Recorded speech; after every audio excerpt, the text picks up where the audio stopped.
नमस्कार, नया सवेरा न्यूज़ में आप सभी का स्वागत है। देखिए पूरी खबर विस्तार से।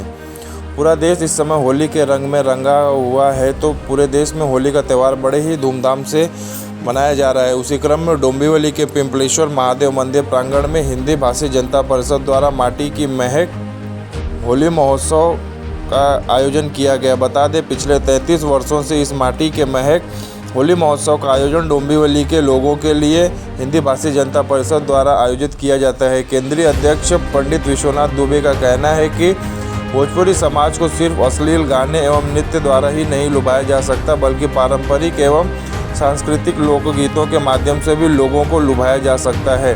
भोजपुरी गीतों को सिर्फ बदनाम किया जाता है।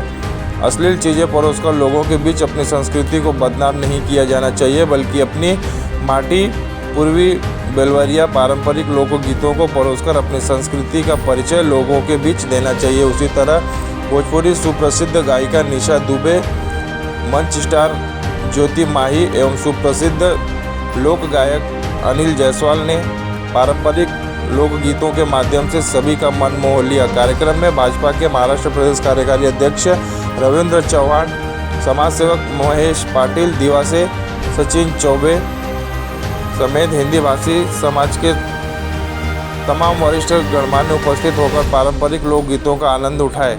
यह कार्यक्रम को केंद्रीय अध्यक्ष पंडित विश्वनाथ दुबे, केंद्रीय कोषाध्यक्ष नंदलाल चौबे, महिला अध्यक्षा लीलावती जायसवाल, सोनी कामता प्रसाद गुप्ता, केंद्रीय सहमंत्री मनोज तिवारी, कार्याध्यक्ष इंदु प्रकाश चौबे, उपाध्यक्ष रामकृपाल दुबे, महामंत्री त्रिलोकी नाथ जायसवाल, पूर्व अध्यक्ष रामाश्रय मिश्रा, बालिकराम दुबे, भारत यादव, मदन गुप्ता, सुभाष यादव, शशि भूषण दुबे, राकेश सोनी, डॉक्टर आर.डी. गौतम, यादवेंद्र दुबे, विजय मेहता, ओम प्रकाश दुबे, विश्वंभर दुबे एवं सभी संस्था के सभी सहयोगियों के अथक प्रयास से यह कार्यक्रम सफल रहा। बता दें, पूर्वांचल की संस्कृति हिंदी भाषी जनता परिषद द्वारा जैसी संस्थाएं कई वर्षों से संजोकर रखने का कार्य करती आ रही है और अंत में सभी ने एक दूसरे को होली की ढेर सारी बधाई दी।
यह कार्यक्रम जब से शुरू हुआ और मुझे जहाँ तक याद है कि पूरे महाराष्ट्र बम्बई में पहला कार्यक्रम हम लोग शुरू किए थे आज के 33 साल पहले, और हम लोग का अनुसरण करके दूसरे लोग ने शुरू किया।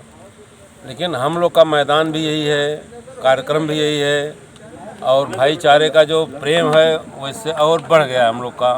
और जो यहाँ की पब्लिक है हम लोग इतना विश्वास करती है कि न तो उनको न्योता दिया जाता है, किया जाता है, सब लोग अपने आप ये तारीख को आ जाते हैं। और यहाँ पर जिस तरह से पारंपरिक लोकगीतों का जिस तरह से यहाँ पर लोगों के बीच में सुनने को दिया गया, किस तरह से पारंपरिक लोकगीत के यहाँ सुनने के हमारे अध्यक्ष जी एकदम हैं जो कि ऐसे गीतें पारंपरिक सुनते हैं बहुत, उनको एक गीत का बहुत शौक़ है और उनका अनुकरण करके हम लोग इसके सब प्रेमी बन गए हैं, इसलिए ऐसे गीतों को महत्व यहाँ बहुत देते हैं। सभी को होली की क्या शुभकामनाएं दें? होली की शुभकामना पूरे हम समाज को, अपने यहाँ पे रहने वाले को, महाराष्ट्र में जितने भर हैं, भारतवर्ष के पूरी जनता को हम शुभकामना देते हैं। देखिए, एक यही संस्था है जिसने इस कार्यक्रम को माटी की महक का नाम दिया, क्योंकि हम विशुद्ध रूप से सिर्फ जो जैसे होली हमारे वेदों में, पुराणों में इसका उल्लेख है, और उस सांस्कृतिक विरासत को हम बढ़ाने का काम कर रहे हैं। इसके लिए इसका नाम हम लोगों ने माटी का महक दिया। और पारंपरिक गीतों का ही इस कार्यक्रम में बोलबाला रहता है। यहाँ की जनता के आग्रह पर एक आध दो गाने शायद उनकी फरमाइश पे गा दिए जाते होंगे, लेकिन गायकों को, जो टीम अरेंजमेंट करती है, उनको और पूरी टीम इस बारे में एकदम सख्त रहती है कि सिर्फ और सिर्फ अश्लील गानों को छोड़ करके जो अच्छे गाने हैं वही यहाँ पर गाए जाएँ। अब जैसे आज ही शुरुआत तो हुई, देखिए, विशुद्ध होली गीतों से, अवध से शुरू हुआ होली गीत, काशी से होली गीत शुरू हुआ, लेकिन लोगों की फरमाइश में बीच में हम थोड़ा सा बहके, लेकिन अंतिम जो है फिर हम उसी परंपरा पर आ गए, अंत भला तो सब भला। लेकिन कुछ लोगों का ऐसा कहना है कि जिस तरह से आज के समय में जो होली, जो भोजपुरी और भाषा को जिस तरह बदनाम किया जा रहा है, कि कहा जा रहा है कि कुछ अश्लील गानों को, नृत्य के द्वारा ही यहाँ पर लोगों की डिमांड है, उनकी वजह से भीड़ जुटाई जा सकती है। लेकिन यहाँ पर इस मैदान में यह चीज़ सत्य होती हुई दिखाई नहीं दी। यहाँ पर जो पूर्वी और जो पुरानी सांस्कृतिक पारंपरिक गीतों पर जिस तरह लोगों ने झूमा, उसको लेकर किस तरह देखिए? ऐसा देखिए, यह तो मूर्खता की बात है कि अगर हम लोग अश्लील गाना गाएंगे तो ही लोग सुनेंगे। उसका यहाँ पर उदाहरण आपने देखा कि हमारी बहन बेटियाँ आई थी, हमारी माताएं आई थी। मुझे मुंबई का तो मुझे नहीं पता है, लेकिन थाने जिला में पहला कार्यक्रम है जहाँ की बहन, बेटी, माँ, पत्नी, भाई, देवर, पिता एक साथ में बैठ के होली का गीत सुन रहे हैं। तो ये तो सिर्फ कहने की बातें हैं कि अगर ऐसा गाना किया जाए तो ऐसा होगा। मेरा ऐसा मत है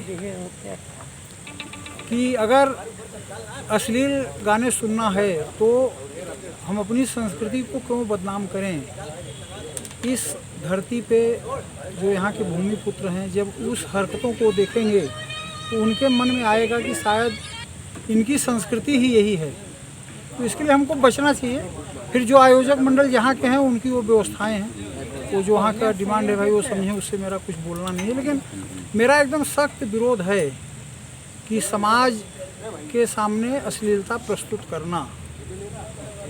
और पारंपरिक गीतों पर भी जिस तरह से भीड़ लोगों की जुटाई जा सकती है, आपके इस संस्था के और इस कार्यक्रम के माध्यम से एक बार फिर से साबित हो चुका है। इस संस्था का उद्देश्य भीड़ जुटाना नहीं है, वो मैं अपने भाषणों में बोलता हूँ। अगर भीड़ जुटाना होता तो 36 साल की संस्था हुई और 33 साल से एक स्थान एक कार्यक्रम।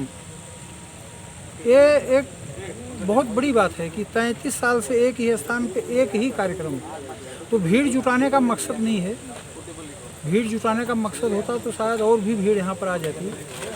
तो अच्छी चीज़ों को लोग पसंद करते हैं, इससे यही साबित होता है। और हिंदी भाषी जनता परिषद अपनी विरासत को कायम रखेगा। 200 लोगों से कार्यक्रम शुरू हुआ था, आज ये कार्यक्रम 5000 लोगों तक पहुंचा है। बहुत होगा तो अश्लील गीत नहीं होगा तो लोग नहीं आएंगे। लेकिन हम अपनी परंपरा तो बना के रखेंगे कि भाई नहीं नहीं नहीं, ये एक परिषद कम से कम ऐसी है जो कि अपने संस्कार और संस्कृति को बचा के रखी। और हिंदी भाषी जनता परिषद का यह मंच बड़े बड़े कलाकारों को इस मंच के माध्यम से मौका मिला है और मालिनी अवस्थी जैसी मशहूर गायिका भी इस मंच से होकर जा चुकी हैं। आने वाले भविष्य में अभी किसका नंबर दिख सकता है? अभी देखिए, इस साल जो भोजपुरी जगत की प्रसिद्ध गायिका हैं कल्पना कोटवारी, वे उड़ीसा की हैं, लेकिन इनके सामने आज के भोजपुरी इतिहास में कोई भी गायिका नहीं है। तो मेरी इच्छा थी उनको बुलाने के लिए, लेकिन शायद संस्था आर्थिक रूप में कमज़ोर पड़ी, क्योंकि भोजपुरी जगत की लता मंगेशकर कही जाती हैं कल्पना कोटवारी। और हमारे जो कार्यकर्ता टीम है, परिषद के पदाधिकारी गण हैं, वो सब की एक इच्छा रहती है कि जो सर्वोत्तम हो हमारे यहाँ आए। और संस्था के माध्यम से सभी को होली की क्या शुभकामनाएं? होली की सभी को बहुत बहुत शुभकामना। होलिका माता तो कैसे कहा जाए उनके, क्योंकि वो प्रहलाद को जलाने के लिए उनका उपयोग किया गया, लेकिन जो उनके में कलुषित भावना थी वो स्वयं जल के ख़त्म हो गई।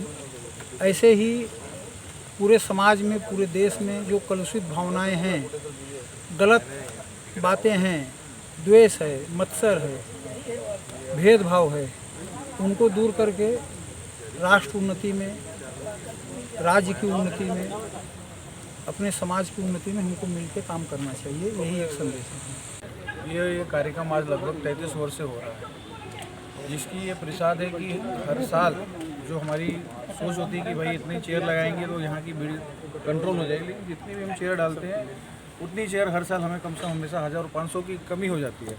तो आज की जो क्राउड था लगभग 5 से 6 हज़ार का हमारा क्राउड का टारगेट था, और उससे ज़्यादा पब्लिक आई। सबको हमने अच्छा वेलकम किया।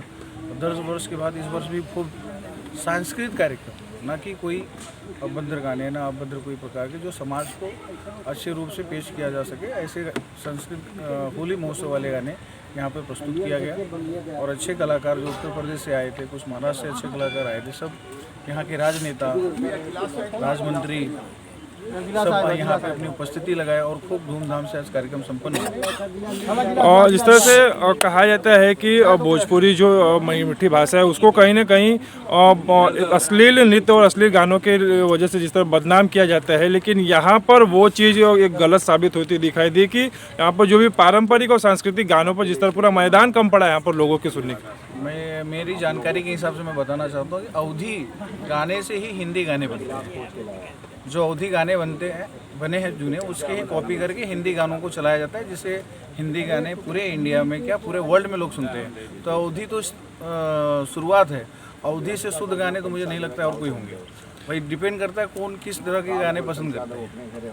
और आप एक युवा हैं और यहाँ पर बेलवरिया और जिस तरह से बहुत ही पुराने गानों को जिस तरह यहाँ पर प्रस्तुत किया गया, जैसे कि आज के युवाओं में जिस तरह से उन लोगों को इस चीज़ का पता भी नहीं है, आप उसको किस तरह देखते हैं चीज़ को?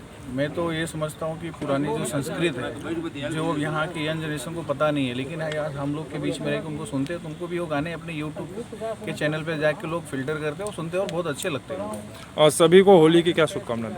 मैं सबको होली की बहुत सारी शुभकामना दूंगा। मैं हिंदी भाषी जनता परिषद के परिवार का एक छोटा सा सदस्य हूँ। सदस्य के नाते मैं आने वाली सभी हिंदुत्व धर्म ऐसे ही धूमधाम से मनाया जाए और अच्छा पर्व हर तरह से मनाएं, यही मेरी मनोकामना।